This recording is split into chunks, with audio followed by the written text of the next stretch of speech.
গাজায় ইসরায়েলি আগ্রাসনের প্রতিবাদে মানববন্ধন কর্মসূচি পালন করছেন জাহাঙ্গীরনগর বিশ্ববিদ্যালয়ের শিক্ষক সমিতি। বিশ্ববিদ্যালয় ক্যাম্পাসে শহীদ মিনার চত্বর থেকে আরও জানাচ্ছেন সাভার প্রতিনিধি কামরুজ্জামান। শিক্ষকরা যে প্রতিবাদ কর্মসূচি পালন করছেন সেখান থেকে কি তারা আরও কোনো কর্মসূচির ঘোষণা দিয়েছেন কিনা? সকাল থেকে কিন্তু সকল কার্যক্রম জাহাঙ্গীরনগর বিশ্ববিদ্যালয়ের সকল কার্যক্রম স্থগিত রয়েছে। এর মধ্যে কিন্তু শিক্ষক সমিতিরা কিন্তু মানববন্ধন করেছে। আপনাদের দেখায় আমার পেছনে যে আমি আপনাদের একটু কথা বলি আসলে কি অবস্থা। আমরা আজকে প্রতিবাদ সমাবেশ করলাম শিক্ষক সমিতির পক্ষ থেকে। তো আমরা এরপরে শিক্ষক সমিতির আরো কিছু কার্যক্রম ঘোষণা করব এবং আমরা শিক্ষকদেরকে নিয়ে শিক্ষক কমিটিকে সাথে নিয়ে কন্টিনিউ করব।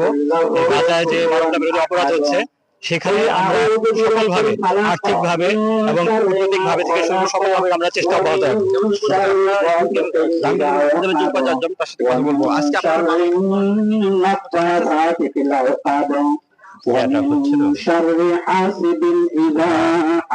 গণহত্যা হচ্ছে প্রতিবাদে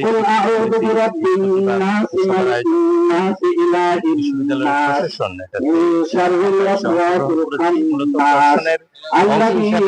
শিক্ষক হিসাবে একজন মানুষ হিসেবে আমরা এসে যেটা বলতে চাই একটা ব্যক্তির দায়িত্ব রয়েছে মানবতার পক্ষে দাঁড়ানো, যারা মানবাধিকারের পক্ষে কাজ করে যে সংস্থা পদক্ষেপ গ্রহণ করা, যেখানে আমরা শৈথল্য লক্ষ্য করছি।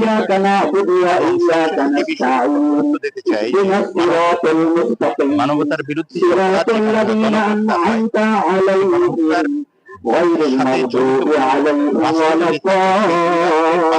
রাষ্ট্রের একটি দায়িত্ব আছে,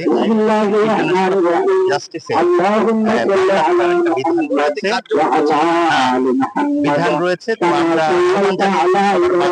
কোন একটি রাষ্ট্র মানবতার পক্ষে দাঁড়াবে, ইন্টারন্যাশনাল বিরুদ্ধে মামলা করবে। আমরা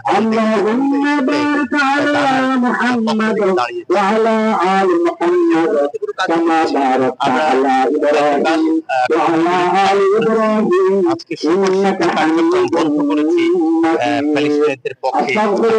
যেমনটি শুনছিলাম যে গাজা ইসরায়েলের গণহত্যার প্রতিবাদে যে আজকে যে জাহাঙ্গীরনগর বিশ্ববিদ্যালয়ের শিক্ষকদের যে মানববন্ধন সেটি কিন্তু পরবর্তী কার্যক্রম যে আবারও কিন্তু পরবর্তী কার্যক্রম